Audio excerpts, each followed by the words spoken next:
I am Kelly Forden, and I'm here today with Robin Luce Martin, and we're going to do something different today. We're going to be talking about two of her stories, 1969 and Through the Hole, and both are available on my website, so it would be great if you guys read the stories first before you listen to our discussion.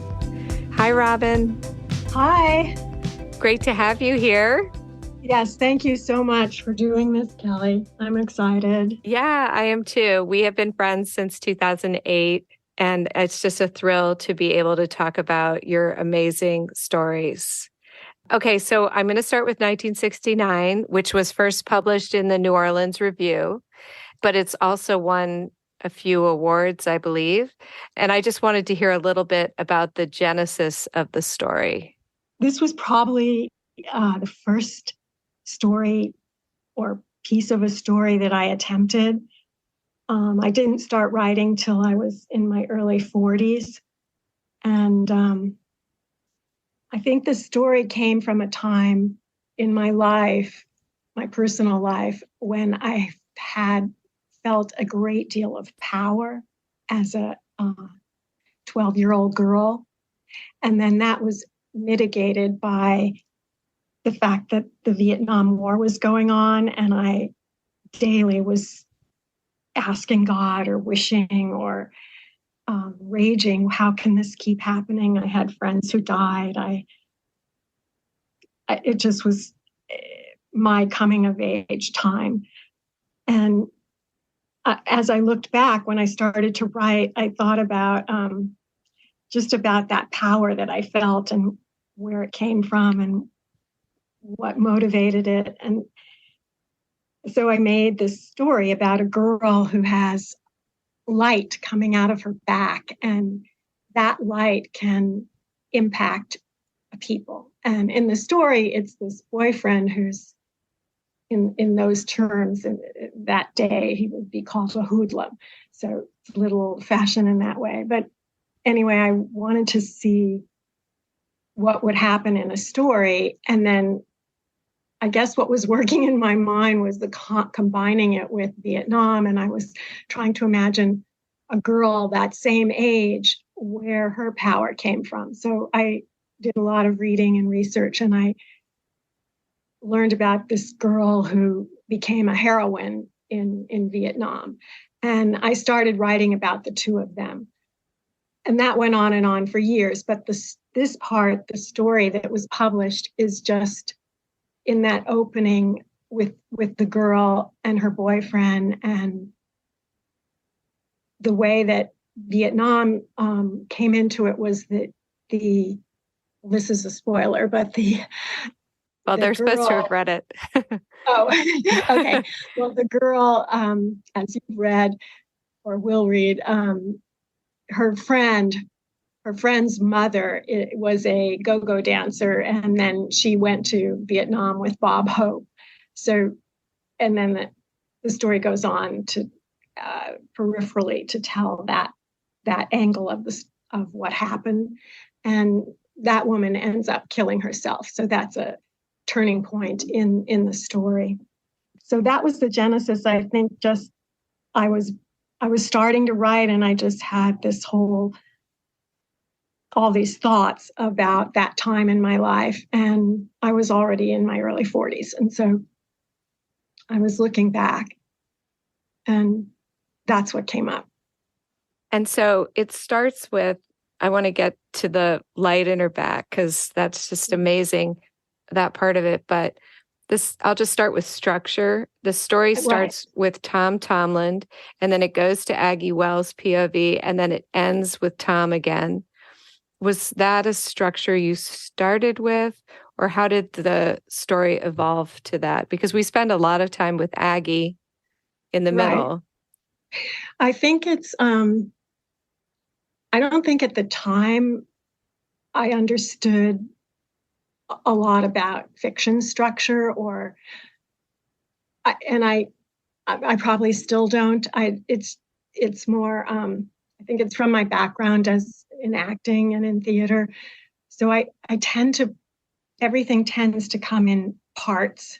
So that was a 3-part story, like as if an act. And so there's this introduction and this setting of the location and the setup of the different characters, personalities, and voices. And then this middle section, and usually this is the same in longer works that I've done, has this ramification of this the initial meeting or voice or something that happens. And then the end is shorter. So I don't know. I think it comes from theater. It's not it's not that I outline it or say, oh, this many words per section, but that's how things seem to come out probably in my conversations, probably in all my personal relationships. That's very cool. Internal rhythm. Yeah, I have. Okay, so in the first section, Tom says, my mother had a way with slamming doors. And then he goes on to say that his mother once slammed a blue jay in a door and decapitated it. And he had been fascinated with the blue jay. And then that was that. And it was so violent. And it was so evocative. It's just a stunning moment. And I wondered what that moment meant for you as the writer. Well, I think I was just at that moment wanting to, in a very short amount of space, cast this sense of what it was like growing up in that particular location, how everything looked really the same, and there was tract houses, and yet, and it appears peaceful. It's Los Angeles. There's so much sunshine, and yet in every backyard, and in this backyard in particular, there's a possibility for this eruption of violence. And I think I felt that because it seemed to always be brewing. It was very hard at that, as I grew up at that age, 15, 16, to realize how much violence there was going on. I think in that area, that same neighborhood, my best friend from junior high school, we once spent the evening sitting on her roof watching Watts burn. And we could see it in the distance. Watts is, right, for people who don't know, it was the Los Angeles riots. They called them riots, and they called them the revolution. But anyway, it was just, and then at the same time, there's all the Hollywood and music references. So it's just this, and I think I felt like that just captured this way that the adults were moving through a kind of idyllic looking life, but had this edginess that came out in very bursts of, I don't want to say craziness, but bursts of expression that were directed outward rather than inward. So, well, I think the description of his mother and her state of mind, when you say the smell of damp clothes and lint, dead daisies in a vase on the windowsill, the calendar on February, though it was September, my dad's rifle against, I'm sorry, this is Tom's mom. I didn't mean to start again. Sorry, that you convey Tom's mother's state of mind so well with these images. The smell of damp clothes and lint, dead daisies in a vase on the windowsill, the calendar on February, though it was September, my dad's rifle against the wall, nothing undid that blue jay. I mean, all of those things are signaling his mother is not in a great state. I mean, his life, therefore, is not in a great state. And she's always in the house coat too, right? The tan. Mm-hmm. So, well, later in the story, you learn that his brother, goes to Vietnam. So right. So all these things are happening at once. Concurrently, yeah. But there you just get the sense that life has stopped. She doesn't care. She decapitates the blue jay.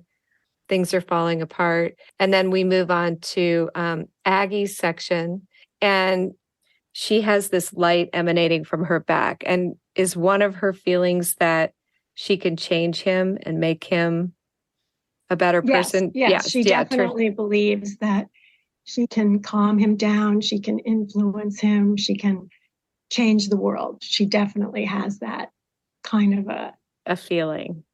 Okay, how did you come up with the part about Father O'Donnell? And well, that was just part of in the neighborhood where I grew up. There's an enormous church that I frequented, and I think it's in the story also. Annette Funicello went there, and she was at the time in the Mickey Mouse Club, and so it was a place of, where all my neighbors, most of them were Catholic, they all went to church, but it also was this part of this fantasy world that exists as you're growing up in LA, where there's no division between movie stars and regular people. We're all just wandering around there. So. And sometimes, and it's true, like literally you're wandering around. You see them all, right.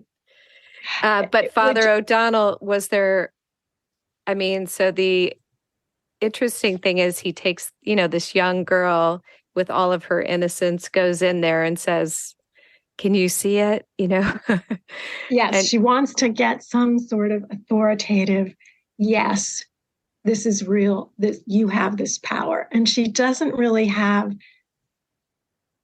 she's someone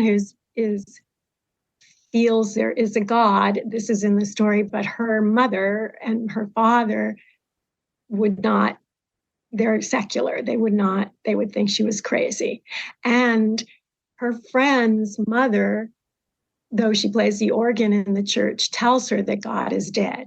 So she's just looking for an authority that can validate what she's feeling. And of course, her boyfriend goes along with it, but there isn't a real, sense of him changing or believing her.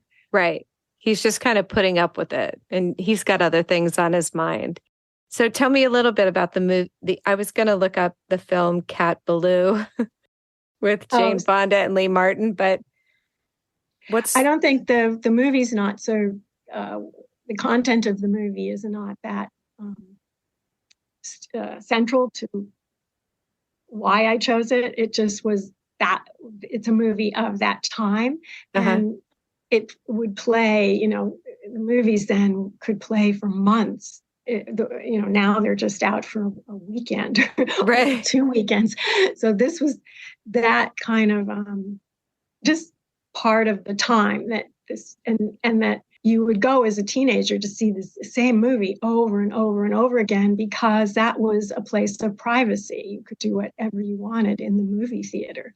Right. So the idea of movie magic, that in the movies anything could happen, I think at this time in this place for these kids, that also happened inside the movie theater. So you brought what was movie magic into your life by, all this sexual exploring and hanging out and just doing whatever you wanted inside the movie theater. And they were huge movie theaters with balconies, and so it was an escape. Yeah. Okay. Well, what about Claire and her mom? Her mother had been a Brett girl and was gorgeous, and she always wears black, and she has the breakdown every Sunday morning in the bottle room. And I was trying to think of was that like the old, when people would have bars in their house and then they'd have all the bottles behind the bar? Is that kind of what that was? No. It was more like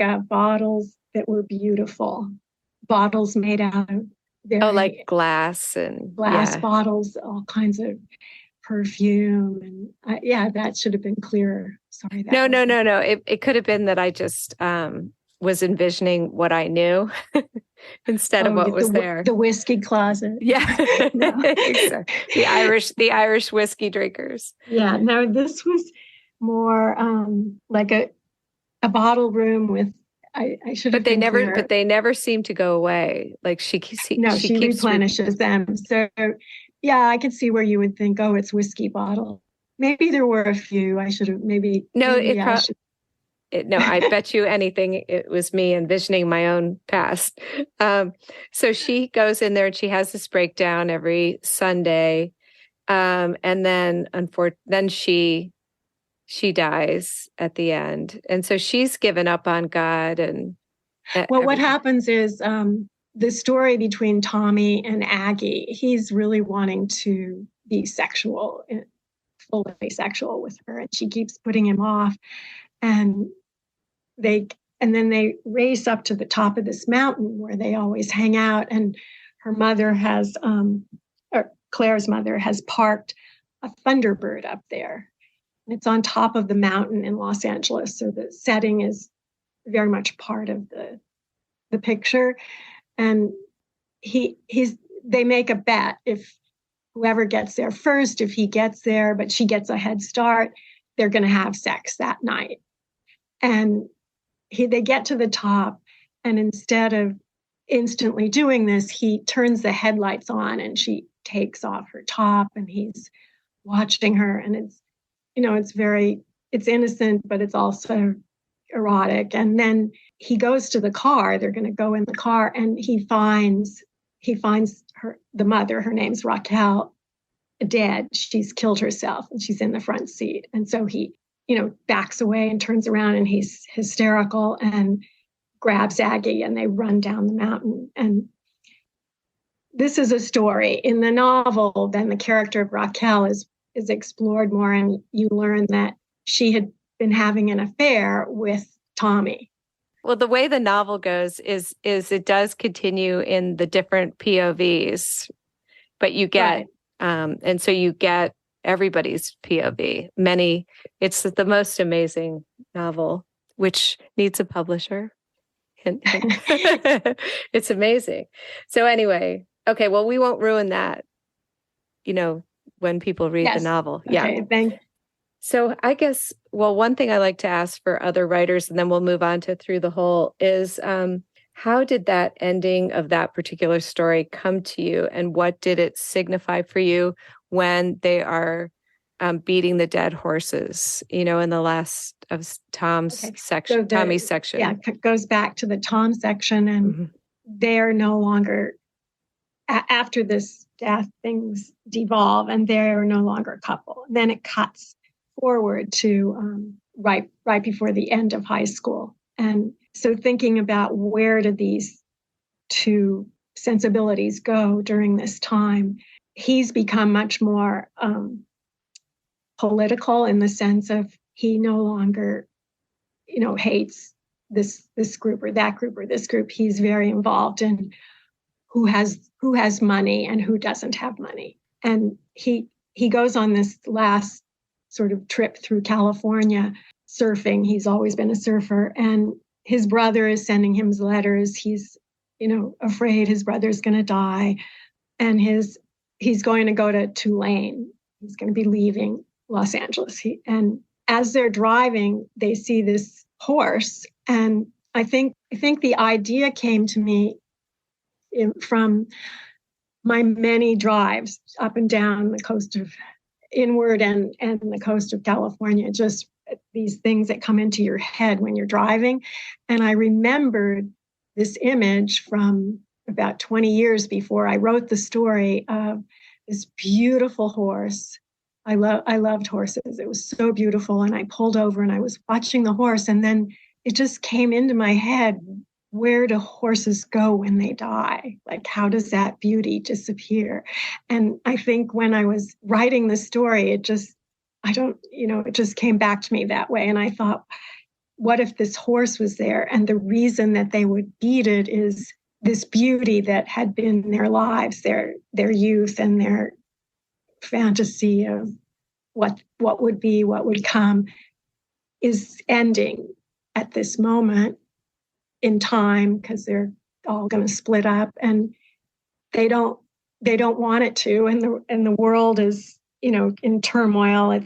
There are all these riots and wars on television every day. So they don't know what to do. And so it just made sense to me that it's that violence, the same as it also balances the bird. So that his mother kills, just having this brewing inside of you and not knowing what to do, and coming out in this very unpredictable burst of violence. It made sense in terms of, if you want to say, structure, and then also that trigger from my past of that beautiful horse. Yeah, it's a stunning scene. Well, I don't want to run out of time without talking about Through the Hole, which I really want to discuss too. Can you tell us a little bit about the genesis of that one? So Through the Hole is a very different story. It's not part of a novel. It stands alone. And I love that it was made into a podcast. So if anyone is interested, you can hear it rather than read it. And it was performed by an actress. So it's set on the Upper East Side of New York in a button store. And again, the location is so much a part of the story, and sort of the location is pushing things every which way. It's funny, and the central character is trying to figure out what to do next in her life. And it becomes a sort of magic realism story, but it's grounded in this very day-to-day life within this button store that has very, very wealthy clients. And I wrote the story, I think I wrote it first in 1994, and I think I have 17 different versions of it, complete versions. I first was in the first person, second, third, back and forth. Then I wrote it from a button's point of view. Then I wrote it from Cat's point of view, because a stray cat comes into the store and is adopted. It just went all over the place. And when I sent it to entered it for the podcast, they wrote me back. At that point, it was in the second person, and said, "We love this. Can you change it to the first person?" And then I revised it completely, and I wrote it in the first person. And I'm very happy with this version. And I feel like it could actually be a play. I could totally see that, because it's such an ensemble piece, and it feels like, the button store is one of the main characters. There's just, and plus there's all of these different people in the story. And so you have some amazing ways that you describe all of these different people, but I felt also like the store itself was a metaphor for something larger. And I wondered what you were thinking about the store as a metaphor for, because there are some people up on the upstairs floor convening on the balcony, looking down at the contagion. And then there's everyone who shops at the store. And that includes a wide swath of the city residents, from movie stars to heiresses to, who knows, to all people who are meticulous. I guess that's a two-part question. What were you thinking the button store was a metaphor for? And what do all these people think the buttons can do for them? I think I saw the button store as New York City, and this crossroads for every economic group. They don't pass in the night. They like run into each other. So it's very much like New York, in that everything is a second out of your face. Everything's very close up. So that's different than the other story, which has that spatial distance all the time of California. This is a New York story with millions of tiny little details and all these different possibilities and fabrics and ways for things to go. And it's all held together so tenuously, like a button, I think I was so amazed every day that this whole thing works, that you can get up, go outside, get on the subway, and all this stuff is happening, and it just keeps going on. And it seems so combustible, but it just keeps going on. So that's how I felt like this store and all this activity and people and points of view is really like very much like the city. And it also had this beauty, which was treasured by both the owners, the people who worked at the store, and the customers. So despite all of the raucous, insane, like out of control behavior, they all had that in common, this sense of beauty, and then an imagination, because within the button world, each button had a kind of wild story to it or fantasy life to it. So all that imagination is being laid out and charged every day. Yeah, no, it's incredible. I thought it could be a TV show. I thought it could be all sorts of things, but oh yeah, so many people and now coming I feel and going. Like, I'm sorry. No, you go ahead, keep going. Oh, just having looked at it again and spoken, knowing I was going to speak to you, I started to feel like I wanted to have it in print, but with some photographs or some visual part to it, in addition to just the printed word. Yeah, that would be amazing, because I was trying to envision it. I've never been in a button store before, but your descriptions were just so incredible.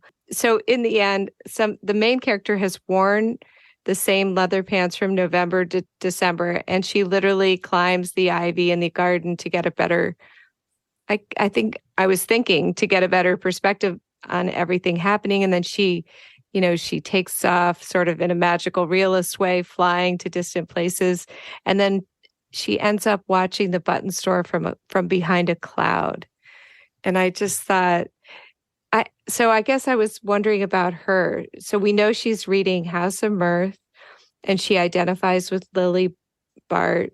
So I assumed she was also feeling like she was on the verge of a change like Lily Bart. Is that true?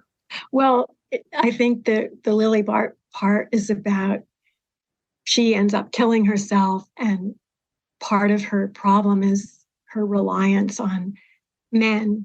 So the character in this story is in that age where you're feeling you have to have a baby, and she's single, and an old boyfriend comes in, and so she keeps reading House of Mirth over and over again, kind of to, in a way, this can't be me. I have to figure something else out. I mean, I don't write that out literally, but I hope I conveyed her fear of becoming that. And she doesn't, I think the end is, for me, it signals her only way out is her imagination. And she's got to imagine a different life and proceed from there. So I felt like it was a uplifting ending. That's what I meant. I thought so too. Okay, because we don't have a ton of time, but who are some of your favorite characters in the story? I love Ivan's caricatures, and Dr. Zine was a fascinating character. I love all the characters. And so even the the owners, the one owner who's obsessed with money, and she just can't make sure you know how to add. If it's 0.5, add it, make it 2. They're all like so distinctive, and they're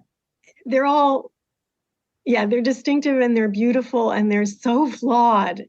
And I guess I love so much the thinker, the one who's the playwright, who the part when he says the phone is always ringing. And for people who haven't read the story or won't read it, the store is really tiny and packed. So it's like getting into a station wagon with your entire family every single day, all the cousins, all throughout time, all your ancestors, and you're just in there, and the phone is ringing, and this character answers the phone, and you just hear him saying, "We don't have zippers. I'm sorry, no, we don't have zippers. Zippers. You'd have to go to a notion store. Notions. Notions. Notions. All right, I'll spell it again. STUPID, something like that. Yeah. It was just like I wanted to get the frenzy of this, and that's New York. You see, you're just here, bottled in with a gazillion people every day. I could not stop laughing about the Chanel buttons and the mace and the blonde. So did something like that, I mean, where did that idea come from? Because that is so perfect. Well, I think I worked in a button store. So some of this is part of that experience, but this is fiction. But the part that isn't fiction is that we did have these two women come in and they just insisted on getting Chanel buttons and insisted that we were lying to them. And they did take out their mace and we all had to run out of the store. So that really did happen. But this is a sort of thing with unbelievable. New York. Did they spray it or did they just take it out? Yes.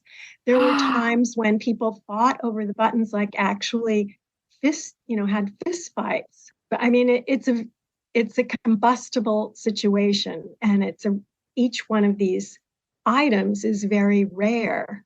So the desire to have it is intense if that's, what you want or need for your outfit.